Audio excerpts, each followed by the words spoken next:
কুখ্যাত অপরাধী Jeffrey Epstein সম্পর্কিত সব নথি প্রকাশ করার কথা জানিয়েছেন প্রেসিডেন্ট। শুক্রবার নিউজ ম্যাক্সকে একথা জানান তিনি। এপস্টিনের কুকর্ম বিষয়ক নথি ব্যবহার করে সাবেক এফবিআই ডিরেক্টর জেমস কোমি ফায়দা হাসিলের চেষ্টা করেন বলেও অভিযোগ তুলেছেন ট্রাম্প। এদিকে প্রেসিডেন্ট নির্বাচনে রুশ হস্তক্ষেপে হিলারি ক্লিন্টনের ষড়যন্ত্রে সাবেক প্রেসিডেন্ট বারাক ওবামারও ইন্ধন ছিল বলে দাবি করেন ট্রাম্প। তাছাড়া সুদের হার অপরিবর্তিত রেখে ফেডারেল রিজার্ভের চেয়ার দেশের মানুষকে বঞ্চিত করছেন বলেও ক্ষোভ জানালেন তিনি। এবার কুখ্যাত অপরাধী জেফ্রি এপস্টিন সম্পর্কিত সব নথি প্রকাশের পক্ষে অবস্থান নিয়েছেন প্রেসিডেন্ট ডোনাল্ড ট্রাম্প। ফ্লোরিডার কারাগারে এপস্টিনের অপকর্মের প্রধান সহযোগী ও তার প্রেমিকা গিলেন ম্যাক্সওয়েলকে জিজ্ঞাসাবাদের এক সপ্তাহের মধ্যেই এমন অবস্থান নিলেন প্রেসিডেন্ট ট্রাম্প। নিউজ ম্যাক্সকে ট্রাম্প জানান, এপস্টিন সম্পর্কিত সব নথি প্রকাশে সায় দেবেন তিনি, তবে নথি প্রকাশে কারো ক্ষতি হোক এমনটা চান না বলেও জানান ট্রাম্প। এপস্টিনের কুকর্ম বিষয়ক নথি ব্যবহার করে সাবেক এফবিআই ডিরেক্টর জেমস কোমি ফায়দা হাসিলের চেষ্টা করেছিলেন বলে অভিযোগ করেন তিনি। ট্রাম্প বলেন, কোমির মতো অসৎ কর্মকর্তারা এপস্টিন নথি 4 বছর পর্যন্ত আটকে রেখেছিলেন। প্রেসিডেন্ট নির্বাচনের আগে এসব নথি ব্যবহার করে বিশেষ সুবিধা আদায় করতে ব্যর্থ দুর্নীতিবাজ কর্মকর্তারা আবারও সক্রিয় হয়েছেন বলেও জানান তিনি। প্রেসিডেন্ট নির্বাচনে রাশিয়ার হস্তক্ষেপ বিষয়ে সাবেক স্টেট সেক্রেটারি হিলারি ক্লিন্টন যেসব গালগল্প ছড়িয়েছিলেন তার পেছনে সাবেক প্রেসিডেন্ট বারাক ওবামার ইন্ধন ছিল বলে মনে করেন ট্রাম্প। তিনি বলেন, হিলারির ষড়যন্ত্র বিষয়ে সবকিছুই জানতেন ওবামা। প্রেসিডেন্ট নির্বাচনে রাশিয়ার প্রভাব নিয়ে হিলারি ক্লিন্টনের ষড়যন্ত্রকে দেশের ইতিহাসে সবচেয়ে বড় স্ক্যান্ডাল বলেও আখ্যা দেন তিনি। কর্মসংস্থান সংক্রান্ত তথ্য জালিয়াতির অভিযোগে ব্যুরো অফ লেবার স্ট্যাটিস্টিক্সের কমিশনার এরিকা ম্যাকেন্টারফারকে বরখাস্ত করেছেন প্রেসিডেন্ট ট্রাম্প। এ বিষয়ে তিনি বলেন, বাইডেন প্রশাসনের আমলে নিয়োগপ্রাপ্ত কিছু কর্মকর্তার কারণে যোগ্য ব্যক্তিরা বিপদে পড়েছেন। তার অভিযোগ, উল্টোপাল্টা পরিসংখ্যান দিয়ে ম্যাকেন্টারফারের মতো কর্মকর্তারা বিভ্রান্তি ছড়াচ্ছিলেন। এদিকে বাজার অস্থিতিশীল হয়ে পড়তে পারে অর্থনীতিবিদদের এমন আশঙ্কায় ফেডারেল রিজার্ভের চেয়ার জেরোম পাওয়েলকে সরিয়ে দেননি বলে জানান ট্রাম্প। সুদের হার অপরিবর্তিত রেখে পাওয়েল দেশের বেশিরভাগ মানুষকে বঞ্চিত করেছেন বলেও অভিযোগ করেন তিনি। এদিকে পারমাণবিক সক্ষমতা নিয়ে সাবেক রুশ প্রেসিডেন্ট দিমিত্রি মেদভেদেবের বক্তব্য খুবই উস্কানিমূলক বলে সমালোচনা করেছেন প্রেসিডেন্ট ট্রাম্প। এ প্রসঙ্গে নিউজ ম্যাক্সকে তিনি বলেন, ইউক্রেন যুদ্ধে 20,000 রুশ সেনা নিহত হলেও তাদের কাণ্ডজ্ঞান ফিরছে না। মেদভেদেবের বক্তব্যের পর ওয়াশিংটন সতর্ক অবস্থান নিয়েছে বলেও জানান তিনি। অনেকটা গোপনেই যৌন অপরাধী জেফ্রি এপস্টিনের সহযোগী সাজাপ্রাপ্ত গিলেন ম্যাক্সওয়েলকে টেক্সাসের অপেক্ষাকৃত কম বিধিনিষেধের একটি কারাগারে স্থানান্তর করা হয়েছে। এবিসি ও এনবিসি নিউজ সূত্রের বরাতে এমন তথ্য দিয়েছে। জেফ্রির সাবেক বান্ধবীর সাথে ডেপুটি অ্যাটর্নি জেনারেলের টড ব্ল্যাঞ্চের সাক্ষাৎকারের মাত্র সপ্তাহখানেক পর এই ঘটনা ঘটল। জাস্টিস ডিপার্টমেন্ট এই স্থানান্তরে কোনো ব্যাখ্যা দেয়নি। তবে ভুক্তভোগী পরিবারের পক্ষ থেকে গিলেনের মতো ঘৃণ্য অপরাধীকে দয়া দেখানোর সুযোগ নেই বলে ক্ষোভ জানিয়ে বিবৃতি দেওয়া হয়েছে। পলিটিকো অনেক আগেই সতর্ক করে বলেছিল, নথিপত্র প্রকাশের বিতর্কের মাঝেই জেফ্রি এপস্টিনের সহযোগী সাজাপ্রাপ্ত গিলেন ম্যাক্সওয়েলের সাথে ডেপুটি অ্যাটর্নি জেনারেল টড ব্ল্যাঞ্চের গত 24শে জুলাইয়ের সাক্ষাৎকারের পর পুরো বিষয়টিতে নাটকীয় মোড় দেখা যেতে পারে। এবিসি ও এনবিসি নিউজ সূত্রের বরাতে বলছে, জেফ্রির সাবেক বান্ধবীর সাথে ব্ল্যাঞ্চের লম্বা সময় ধরে আলোচনার সপ্তাহখানেক পার না হতেই ফ্লোরিডার কারাগার থেকে অনেকটা গোপনেই এপস্টিনের অন্যতম সহযোগী গিলেনকে টেক্সাসের একটি অপেক্ষাকৃত কম বিধিনিষেধ সম্পন্ন কারাগারে স্থানান্তর করা হয়েছে।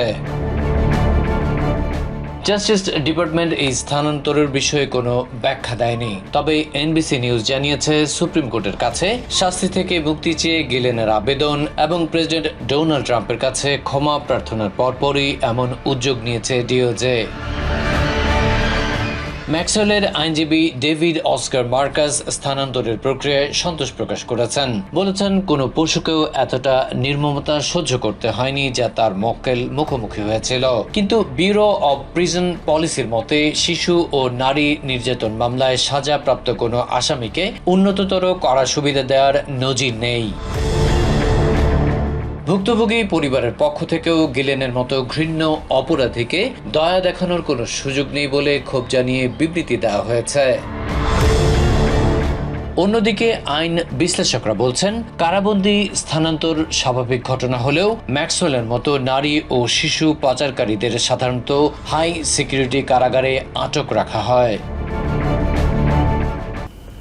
সুইস পণ্য আমদানির ওপর প্রেসিডেন্ট ট্রাম্পের ৩৯% শুল্ক আরোপের সিদ্ধান্তে ক্ষোভ জানিয়েছেন সুইজারল্যান্ডের প্রেসিডেন্ট ক্যারিন কেলার স্যাটার। শুক্রবার সাংবাদিকদের সঙ্গে আলাপকালে ওয়াশিংটনের এই সিদ্ধান্তকে অযৌক্তিক আখ্যা দেন তিনি।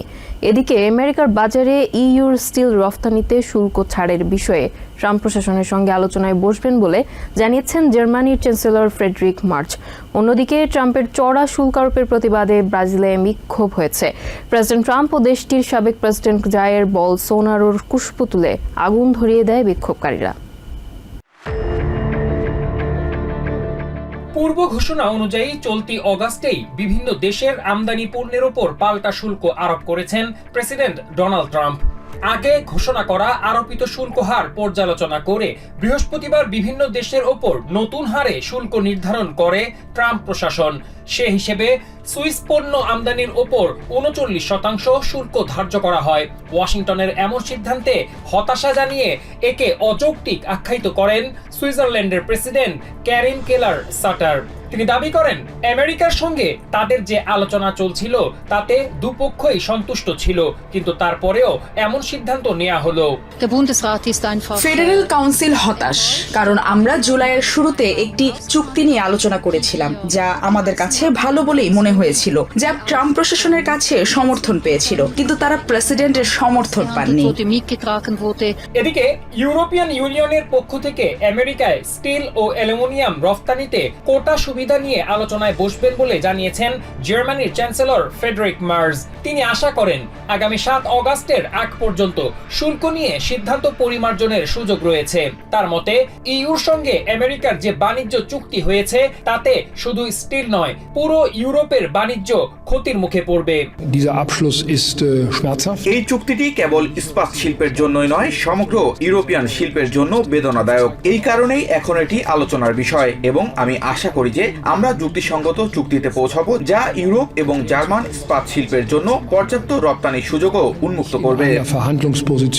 এদিকে ব্রাজিলের ওপর 50% শুল্ক আরোপের প্রতিবাদে বিক্ষোভ করেছে দেশটির সাধারণ মানুষ। শুক্রবার ব্রাজিলের রাজধানী ব্রাসিলিয়ায় আমেরিকার দূতাবাস ও সাও পাওলোয় আমেরিকার কনসুলেটের সামনে বিক্ষোভ করে তারা। এ সময় প্রেসিডেন্ট ট্রাম্পের বিরুদ্ধে বিভিন্ন স্লোগান দেয় বিক্ষোভকারীরা। আগুনে পোড়ানো হয় ট্রাম্প ও সাবেক ব্রাজিলিয়ান প্রেসিডেন্ট জায়ার বলসোনারোর পুষ্পতুল। ব্রাজিলের অভ্যন্তরীণ বিষয়ে আমেরিকার হস্তক্ষেপ তারা কখনোই মেনে নেবে না বলেও জানায় সাধারণ এসব ব্রাজিলিয়ান। আমরা শিক্ষার্থী এবং যুবক হিসেবে আমাদের জাতির সবুজ এবং হলুদ রঙকে শক্তিশালী করতে চাই, এই বলে যে ব্রাজিলের জনগণই ব্রাজিলের ক্ষমতায় এবং আমরা আমাদের দেশে আমেরিকার কোনো হস্তক্ষেপ মেনে নেব না। ভারতের উপর আমেরিকা যে 25% শুল্ক আরোপ করেছে এর প্রভাব বিভিন্নভাবে দেশটির অর্থনীতিতে পড়বে বলে আশঙ্কা জানিয়েছেন ভারতীয় ব্যবসায়ী ও বাণিজ্য বিশ্লেষক বিমল পৃথ্বী। তিনি বলেন, ট্রাম্পের শুল্কের প্রভাব জুয়েলারি, পোশাক শিল্প থেকে শুরু করে অন্যান্য শিল্পের উপরেও পড়বে। It is going to impact Indian exporters. It will impact India's gems and jewelry sector. It will impact India's textile sector. It will impact FMCG sector, engineering goods sector. Almost all sectors will be impacted by this. Asad সরকারের পতনের পর সিরিয়ার প্রতি আমেরিকার যে আচরণগত পরিবর্তন দেখা গিয়েছে, 41% শুল্ক আরোপের সিদ্ধান্ত তার উপর একটি ধাক্কা হিসেবে দেখছেন দামাস্কাসের কাপড় ব্যবসায়ী আহমদ আল ওমারি। তিনি অভিযোগ করেন প্রেসিডেন্ট ট্রাম্প তাদের সঙ্গে চাঁদাবাজি করছেন। আমেরিকা নিষেধাজ্ঞা তুলে নেওয়ার পর অর্থনীতিকে কিছুটা পুনরুজ্জীবিত করতে, পরিস্থিতি আবার সচল করতে সাহায্য করেছে, কিন্তু এখন তারা এমন শুল্ক দিচ্ছে এর কোনো অর্থ হয় না। বাণিজ্য অংশীদারদের উপর প্রেসিডেন্ট ডোনাল্ড ট্রাম্পের শুল্কারোপের প্রভাবে দেশে নতুন করে মূল্যস্ফীতির আশঙ্কা করছেন বিশেষজ্ঞরা। শুক্রবার MSNBC-কে দেওয়া সাক্ষাৎকারে হোয়াইট হাউসের ইকোনমিক কাউন্সিলের সাবেক চেয়ার জেসন ফরম্যান বলেন, চড়া শুল্কারোপের ফলে দেশে কর্মসংস্থান কমছে, আর এর সাথে পাল্লা দিয়ে কমবে অর্থনৈতিক প্রবৃদ্ধিও। অন্যদিকে ট্রাম্পের শুল্ককে সম্পূর্ণ হাস্যকর অর্থনৈতিক নীতি বলে মন্তব্য করেছেন অর্থনীতিবিদ গ্যারি হফবাওয়ার। এছাড়া শুল্কের নেতিবাচক প্রভাব নিয়ে উদ্বেগ জানান ল্যান্সিংয়ের ডেমোক্রেটিক মেয়র অ্যান্ডি শোর এবং রচেস্টার হিলসের রিপাবলিকান মেয়র ব্রায়ান বার্নেট।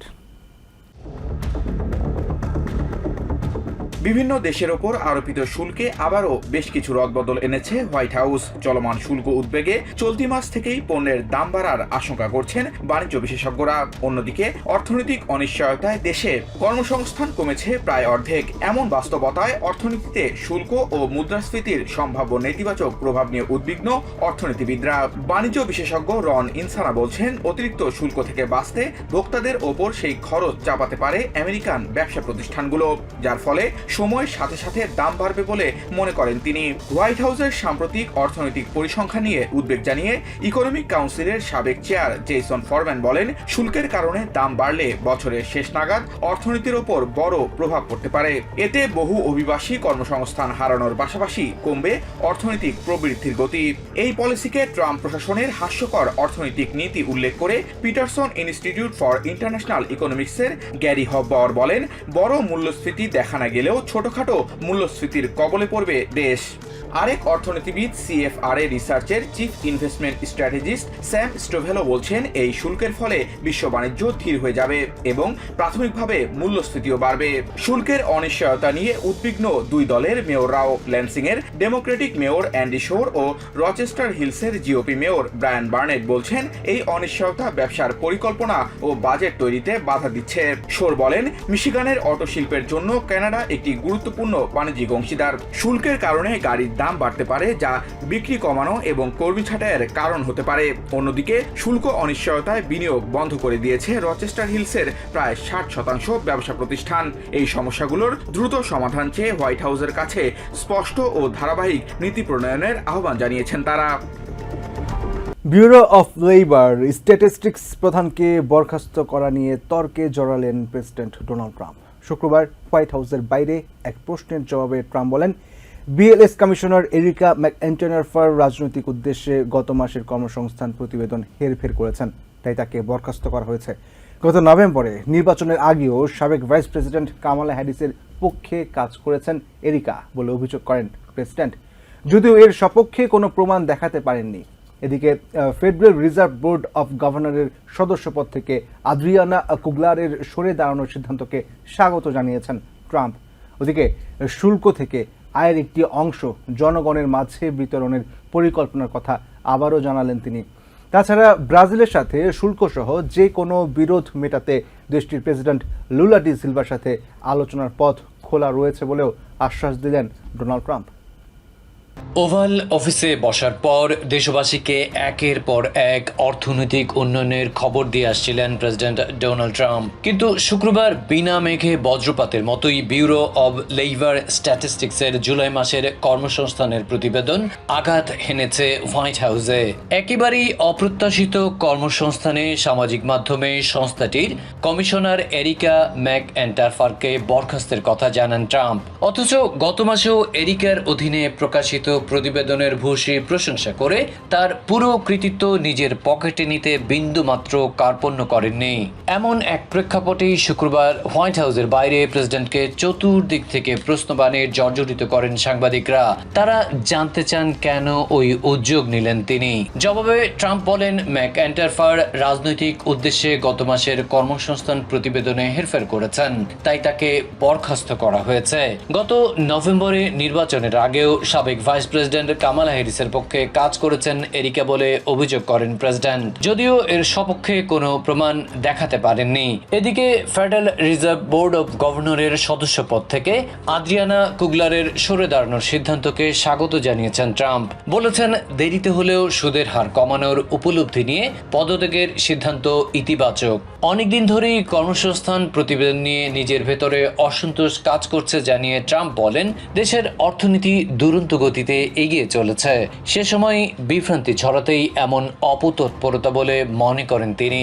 তাই ব্যুরো অব লেবার স্ট্যাটিস্টিক্সে নির্ভরযোগ্য কাউকে বসাতে কয়েকজনকে বেছে রেখেছেন প্রেসিডেন্ট। ওদিকে শুল্ক থেকে আয়ের একটা অংশ জনগণের মাঝে বিতরণের পরিকল্পনার কথা আবারও জানালেন তিনি। তাছাড়া ব্রাজিলের সাথে শুল্ক সহ যে কোনো বিরোধ মেটাতে দেশটির প্রেসিডেন্ট লুলা দি সিলভার সাথে আলোচনার পথ খোলা রয়েছে বলেও আশ্বাস দিলেন ডোনাল্ড ট্রাম্প। ট্রাম্প। এর বাইরে সুইজারল্যান্ডের সঙ্গে $40 বিলিয়ন বাণিজ্য ঘাটতির কথা তুলে ধরেন প্রেসিডেন্ট। বলেন, মিত্রদের সঙ্গে সুসম্পর্ক ধরে রাখার ক্ষেত্রে প্রথমেই বৈষম্য দূর করার দিকে মনোযোগ দিয়েছে তার প্রশাসন।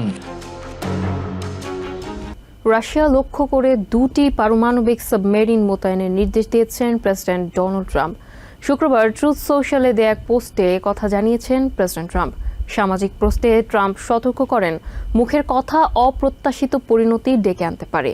এদিকে ইউক্রেন যুদ্ধ বন্ধের বিষয়ে প্রেসিডেন্ট ট্রাম্পের দেয়া সময়সীমা নিয়ে চিন্তিত নন বলে জানিয়েছেন রাশিয়ার প্রেসিডেন্ট ভ্লাদিমির পুতিন। তবে ইউক্রেনের সাথে আরও শান্তি আলোচনার আশা করেন তিনি। সম্প্রতি ইউক্রেনে যুদ্ধবিরতির জন্য রাশিয়াকে 10 থেকে 12 দিনের সময়সীমা বেঁধে দিয়ে নিষেধাজ্ঞার হুমকি দেন প্রেসিডেন্ট ডোনাল্ড ট্রাম্প। এরপর থেকে রাশিয়ার সিকিউরিটি কাউন্সিলের deputy chairman Dmitry Medvedev president ট্রাম্পকে বিভিন্ন সময় কটাক্ষ করেছেন। এক পর্যায়ে মেদভেদেভ ট্রাম্পকে মনে করিয়ে দেন রাশিয়ার কাছে সোভিয়েত যুগ থেকেই পারমাণবিক হামলার সক্ষমতা আছে। সাবেক রুশ প্রেসিডেন্ট দিমিত্রি মেদভেদেবের এমন হুমকির জবাবে সামাজিক মাধ্যমে শুক্রবার রাশিয়ার কাছাকাছি অঞ্চলে 2টি পারমাণবিক সাবমেরিন মোতায়েনের নির্দেশ দেওয়ার কথা জানিয়েছেন প্রেসিডেন্ট ডোনাল্ড ট্রাম্প। ট্রাম্প মেদভেদেবের বক্তব্যকে অত্যন্ত উস্কানিমূলক এবং বোকামি হিসেবে অভিহিত করেছেন। তিনি বলেন, মেদভেদেবের এই বোকামি এবং উস্কানিমূলক কথাগুলো কেবল সাধারণ বক্তব্যের চেয়েও যদি বেশি কিছু হয়, তার জন্যই প্রস্তুতি হিসেবে এই ব্যবস্থা নেওয়া হয়েছে। তবে ঠিক কোন অঞ্চলে এই সাবমেরিন মোতায়েন করা হবে তা স্পষ্ট করেননি তিনি। এদিকে অবসরপ্রাপ্ত কর্নেল এবং সামরিক বিশ্লেষক জ্যাক জেকবস মনে করেন, মেদভেদেবের হুমকির পেছনে আছে এক ধরনের হতাশা, যা তৈরি হয়েছে ইউক্রেন যুদ্ধের কারণে ক্রমেই ভেঙে পড়া রাশিয়ার অর্থনীতির কারণে। জেকবস আরো বলেন, ট্রাম্প কখনোই এমনভাবে প্রতিক্রিয়া জানান না যেন সে দ্বিতীয় সেরা, বরং বরাবরের মতোই যেভাবে তিনি প্রতিক্রিয়া জানান, এখানেও ঠিক সেভাবেই তিনি তার বক্তব্যকে তুলে ধরেছেন। এদিকে প্রেসিডেন্ট ট্রাম্পের দেয়া নিষেধাজ্ঞার সময়সীমা নিয়ে চিন্তিত নন বলে জানিয়েছেন রাশিয়ার প্রেসিডেন্ট ভ্লাদিমির পুতিন। তবে ইউক্রেনের সাথে আরও শান্তি আলোচনার আশা করেছেন তিনি। ফেডারেল অর্থ কাটছাঁটের কারণে কর্পোরেশন ফর পাবলিক ব্রডকাস্টিং এর কার্যক্রম আনুষ্ঠানিকভাবে বন্ধের ঘোষণা দিয়েছেন প্রতিষ্ঠানটির সিইও প্যাট্রিসিয়া হ্যারিসন। শুক্রবার হ্যারিসন স্বাক্ষরিত এক প্রেস বিজ্ঞপ্তিতে এই খবর জানানো হয়। প্রেস বিজ্ঞপ্তি অনুযায়ী চলতি বছর 30 সেপ্টেম্বরের মধ্যে সিপিবির কর্মীদের নিজ নিজ পদ ছেড়ে দেওয়ার কথা জানানো হয়েছে। ঐতিহ্যবাহী অলাভজনক প্রতিষ্ঠানটি বন্ধ করার ঘোষণা মেনে নেওয়া কষ্টকর বলে জানিয়েছেন সিপিবির একাধিক কর্মকর্তা। সংবাদ পরিবেশন এবং সম্প্রচারে নিয়োজিত দেশের সংবাদ মাধ্যম প্রতিষ্ঠানগুলোকে দীর্ঘ 6 দশক ধরে নিরবিচ্ছিন্নভাবে সহায়তা দেয়া কর্পোরেশন ফর পাবলিক ব্রডকাস্টিং আনুষ্ঠানিকভাবে বন্ধ করে দেওয়ার ঘোষণা দিয়েছেন অলাভজনক প্রতিষ্ঠানটির সিইও প্যাট্রিসিয়া হ্যারিসন। হ্যারিসন স্বাক্ষরিত এক প্রেস বিজ্ঞপ্তিতে জানানো হয়, সিপিবির ফেডারেল বরাদ্দ অব্যাহত রাখতে কংগ্রেসকে কয়েক মিলিয়ন মানুষের চিঠি আবেদনের পরও প্রতিষ্ঠানটি বন্ধ করে দিতে হচ্ছে। প্রেস বিজ্ঞপ্তি অনুযায়ী চলতি বছর 30 সেপ্টেম্বরের মধ্যে সিপিবির বেশিরভাগ কর্মকর্তা কর্মচারীদের নিজ নিজ পদ ছেড়ে দেওয়ার কথা জানানো হয়েছে। তবে প্রতিষ্ঠানটি স্থায়ীভাবে বন্ধ করে দেওয়ার আগে অংশীদার প্রতিষ্ঠানগুলোর সাথে বিভিন্ন চুক্তি পর্যালোচনা করে প্রতিবেদন প্রস্তুত করতে ছোট পরিসরের একটি দল কাজ করবে বলেও জানানো হয়েছে। এরই মধ্যে টেক্সাসের অস্টিনে সিপিবির একটি কার্যালয় বন্ধ করে দেওয়ার প্রস্তুতি নিতে দেখা গেছে।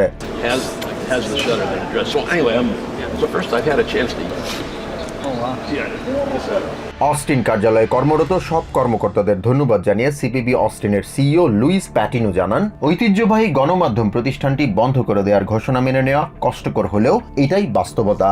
অবাধ ও মুক্ত গণমাধ্যম চর্চায় সিপিবির সাফল্য নজিরবিহীন দাবি করে তিনি বলেন, জনগণের স্বার্থে তথ্য সম্প্রচারের অতি জরুরি দায়িত্ব ছেড়ে যাওয়াটা দুঃখজনক। I'm not sure if it'll come back. That's to be determined. But what I can tell you about them is that you're talking about Americans who value the independence of public media.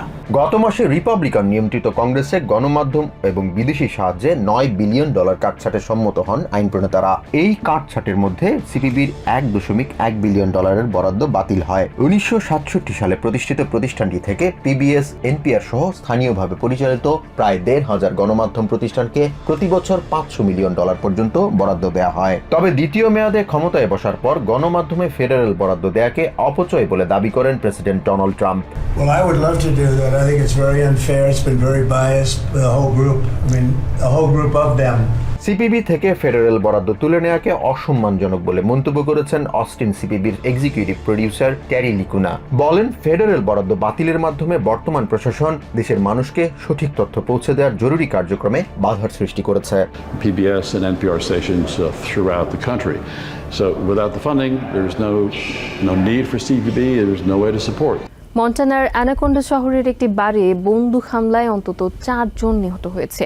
শুক্রবার সকাল 10:30টায় the আউল বারে এই হামলার ঘটনা ঘটে। Anaconda deer lodge কাউন্টির কর্মকর্তারা জানান, হামলায় জড়িত সন্দেহভাজন মাইকেল পল ব্রাউনের সন্ধানে ব্যাপক অভিযান চলছে। অন্যদিকে টেনেসিতে পৃথক বন্দুক হামলায় একই পরিবারের 4 জনকে খুন হয়েছে। তবে এই ঘটনায় এক নবজাতকের বেঁচে গেছে। এই নির্বিচারে হত্যার কারণ জানতে এবং সন্দেহভাজনকে ধরতে অভিযান অব্যাহত রয়েছে। মন্টানার অ্যানাকোন্ডা শহরের শান্ত সকালে হঠাৎই নেমে আসে মৃত্যুর থাবা। শুক্রবার দ্য আউল বারে এক নৃশংস বন্দুক হামলা চালায় সন্দেহভাজন অস্ত্রধারী। এতে ঘটনাস্থলেই প্রাণ হারায় 4 জন। নিহতদের পরিচয় এখনও প্রকাশ করেনি তদন্তকারীরা। ঘটনার পরপরই বন্দুক হামলার সাথে জড়িত 45 বছর বয়সী মাইকেল পল ব্রাউন নামে এক সন্দেহভাজনের ছবি প্রকাশ করা হয়। অ্যানাকোন্ডা ডিয়ার লজ কাউন্টির ল এনফোর্সমেন্ট সেন্টার জানায়, সশস্ত্র ও বিপজ্জনক অবস্থায় ব্রাউনকে শেষবার স্ট্যাম্পটাউন এলাকায় দেখা গেছে। এ সময় তার পরনে ছিল টাই-ডাই শার্ট, নীল জিন্স এবং মাথায় একটি কমলা রঙের ব্যান্ডানা। সে একটি 2007 মডেলের সাদা ফোর্ড পিকআপ ট্রাক চালিয়ে স্ট্যাম্পটাউন এলাকার দিকে যাচ্ছিল। পুলিশ জানায়, ওই বারের পাশেই ব্রাউনের বাড়িতে সোয়াট অভিযান চালালেও সেখানে পাওয়া যায়নি তাকে। এই মামলার তদন্তের ভার নিয়েছে Montana division of criminal investigation. তাদের সঙ্গে যোগ দিয়েছে FBI, ATF এর মতো ফেডারেল সংস্থাগুলো। হেলিকপ্টার থেকে শুরু করে স্থলপথে সব দিক থেকে ব্রাউনের খোঁজে চিরুনি অভিযান চলছে। এই ঘটনায় পুরো অ্যানাকোন্ডা শহর জুড়ে আতঙ্ক ছড়িয়ে পড়েছে। অস্ত্রধারী গ্রেফতার না হওয়া পর্যন্ত জনসাধারণকে স্ট্যাম্পটাউন এবং আশপাশের এলাকায় সাবধানে চলাচলের পরামর্শ দিয়েছে স্থানীয় কর্তৃপক্ষ। অন্যদিকে এই ঘটনায় গভীর শোক প্রকাশ করে ঘটনার সুষ্ঠু তদন্তের আশ্বাস দিয়েছেন মন্টানার গভর্নর গ্রেগ জিয়ানফোর্টে। অন্যদিকে টেনেসির লেক কাউন্টির একটি প্রত্যন্ত এলাকায় একই পরিবারের 4 সদস্যকে হত্যা করে পালিয়েছে 28 বছর বয়সী সন্দেহভাজন অস্টিন রবার্ট ড্রামন্ড। তবে এক শিশুকে জীবিত অবস্থায় ফেলে রেখে যায় ওই হত্যাকারী। বাসিন্দাদের আতঙ্কিত না হওয়ার পরামর্শ দিয়ে টেনেসির district attorney general Danny Goodman junior বলেন, একটি পরিকল্পিত হত্যাকাণ্ড ছিল এটি। পুলিশ জানায়, ঘটনাস্থল থেকে প্রায় 30 মাইল দূরে একটি গাড়িতে শিশুটিকে পাওয়া গেলে তদন্তে নামেন তারা। এরপর এক বাড়ি থেকে 4 জনের মরদেহ উদ্ধার করা হয়। নিহতরা হলেন 21 বছর বয়সী জেমস উইলসন, 20 বছর বয়সী অ্যাড্রিয়ানা উইলিয়ামস, 38 বছর বয়সী কর্টনি রোজ এবং 15 বছর বয়সী ব্রেডন উইলিয়ামস। উইলসন ও অ্যাড্রিয়ানা ছিলেন পরিত্যক্ত শিশুটির বাবা মা। ড্রামন্ডের বিরুদ্ধে ইতিমধ্যেই 4টি হত্যা মামলা, একটি অপহরণ এবং একটি অস্ত্র সংক্রান্ত অভিযোগ আনা হয়েছে। গুডম্যান জানান, এর আগেও একাধিক অভিযোগে সংশোধন কেন্দ্রে ছিলেন ড্রামন্ড। সন্দেহভাজন সম্পর্কে তথ্য দিতে পারলে $15,000 পুরস্কার ঘোষণা করা হয়েছে। নিউ ইয়র্ক থেকে সম্প্রচারিত TVN 24 টেলিভিশন বিশ্বজুড়ে বাঙালির কণ্ঠস্বর।